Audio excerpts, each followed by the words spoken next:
ನನ್ನ ನಮಸ್ಕಾರಗಳನ್ನು ತಿಳಿಸುತ್ತಾ ಇಂದು ನಾನು ಶಿಕ್ಷಣದ ಮಹತ್ವ ಪ್ರಬಂಧ. ಈ ಪ್ರಬಂಧ ನಿಮಗೆ ಇಷ್ಟ ಆದರೆ ನನ್ನ ಚಾನಲ್ ಲೈಕ್ ಮಾಡಿ, ಸಬ್ಸ್ಕ್ರೈಬ್ ಮಾಡಿ, ನಿಮ್ಮ ಸಪೋರ್ಟ್ ಕೊಡಿ. ಓಕೆ. ಶಿಕ್ಷಣ ನಮ್ಮ ಜೀವನಕ್ಕೆ ಬಹಳ ಮುಖ್ಯ. ಶಿಕ್ಷಣ ನಮ್ಮ ಜೀವನಕ್ಕೆ ಬಹಳ ಮುಖ್ಯ. ಇಡೀ ಜಗತ್ತನ್ನೇ ಬದಲಾಯಿಸಲು ಬಳಸಬಹುದಾದ ಅತ್ಯಂತ ಶಕ್ತಿಶಾಲಿ ಅಸ್ತ್ರ ಶಿಕ್ಷಣ. ನೆಲ್ಸನ್ ಮಂಡೇಲಾರವರ ಪ್ರಕಾರ ಇಡೀ ಜಗತ್ತನ್ನೇ ಬದಲಾಯಿಸಲು ಬಳಸಬಹುದಾದ ಅತ್ಯಂತ ಶಕ್ತಿಶಾಲಿ ಅಸ್ತ್ರ ಶಿಕ್ಷಣ.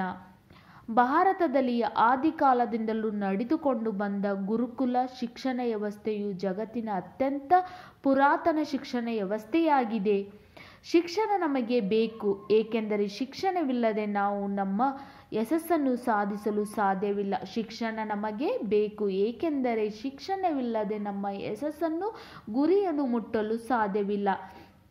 ವಿವರಣೆ: ಸಾಮಾನ್ಯ ಅರ್ಥದಲ್ಲಿ ಶಿಕ್ಷಣ ಜ್ಞಾನ, ಕೌಶಲ್ಯ ಮತ್ತು ಜನರ ಒಂದು ಗುಂಪಿನ ಪದ್ಧತಿ, ಬೋಧನೆ, ತರಬೇತಿ ಅಥವಾ ಸಂಶೋಧನೆ ಮೂಲಕ ಮುಂದಿನ ಪೀಳಿಗೆಗೆ ವರ್ಗಾಯಿಸಲಾಯಿತು.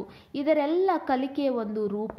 ಭಾರತದಲ್ಲಿ ಶಿಕ್ಷಣವು ಕೇಂದ್ರ ಸರ್ಕಾರ ಮತ್ತು ರಾಜ್ಯ ಸರ್ಕಾರಗಳೆರಡರ ನಿಯಂತ್ರಣಕ್ಕೆ ಒಳಪಡುತ್ತದೆ. ಶಿಕ್ಷಣಕ್ಕೆ ಸಂಬಂಧಿಸಿದಂತೆ ಕೆಲವೊಂದು ಜವಾಬ್ದಾರಿಗಳನ್ನು ಹೊಂದಿದೆ. ಶಿಕ್ಷಣ ಪಡೆಯಲು ಶಾಲೆ, ಕಾಲೇಜು ಮತ್ತು ಗುರುಕುಲ ಶಿಕ್ಷಣ ನೀಡುವ ಮಾಧ್ಯಮಗಳಾಗಿವೆ. ಶಿಕ್ಷಣ ನಾವು ಪಡೆಯಲು ಶಾಲೆ, ಕಾಲೇಜು ಮತ್ತು ಗುರುಕುಲ ಶಿಕ್ಷಣಗಳು ಕೆಲವೊಂದು ಮಾಧ್ಯಮಗಳಾಗಿವೆ. ಉಪಸಂಹಾರ: ಸಮಾಜದ ಪ್ರತಿ ಪ್ರಜೆ ಶಿಕ್ಷಣ ಪಡೆದು ತನ್ನ ಸ್ವಯಂ ಅಭಿವೃದ್ಧಿಯ ಜೊತೆಗೆ ಸಮಾಜದ ಒಳಿತಿಗಾಗಿ ಹೋರಾಟಕ್ಕಾಗಿ ಸಂಘಟನೆ ಮಾಡುವುದು ಅಗತ್ಯವಾಗಿದೆ. ಪ್ರತಿ ಪ್ರಜೆಯೂ ಶಿಕ್ಷಣ ಪಡೆಯಬೇಕು, ವಿದ್ಯಾವಂತರಾಗಬೇಕು. ನಮಗೆ ಶಿಕ್ಷಣ ಅತ್ಯಮೂಲ್ಯವಾದ ಒಂದು ಮಹತ್ವದವಾಗಿದೆ. ಶಿಕ್ಷಣ ಇಲ್ಲದೆ ನಾವು ಯಾವುದೇ ನಮ್ಮ ವಿದ್ಯಾಭ್ಯಾಸವನ್ನು ಮುಗಿಸಲು ಸಾಧ್ಯವಿಲ್ಲ. ಶಿಕ್ಷಣ ಮೀನ್ಸ್ ಎಜುಕೇಷನ್. ನಮಗೆ ಶಿಕ್ಷಣ ಬೇಕೇ ಬೇಕು, ಏಕೆಂದರೆ ಶಿಕ್ಷಣ ಇಲ್ಲದೆ ನಾವು ಯಾವುದೇ ಒಂದು ಉದ್ಯೋಗವನ್ನು ಪಡೆಯಲು ಸಾಧ್ಯವಿಲ್ಲ. ನಮ್ಮ ಬುದ್ಧಿಶಕ್ತಿ ಒಂದು ಅಭಿವೃದ್ಧಿ ಆಗಬೇಕೆಂದರೆ ನಾವು ಶಿಕ್ಷಣ ಪಡೆಯಬೇಕು.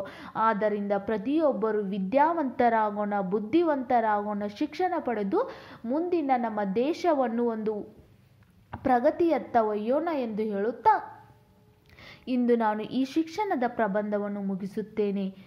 ನಿಮಗೆ ಈ ಪ್ರಬಂಧ ಇಷ್ಟ ಆದರೆ ಪ್ಲೀಸ್ ಲೈಕ್ ಮಾಡಿ, ಸಬ್ಸ್ಕ್ರೈಬ್ ಮಾಡಿ, ನಿಮ್ಮ ಸಪೋರ್ಟ್ ಕೊಡಿ. Okay, thank you so much.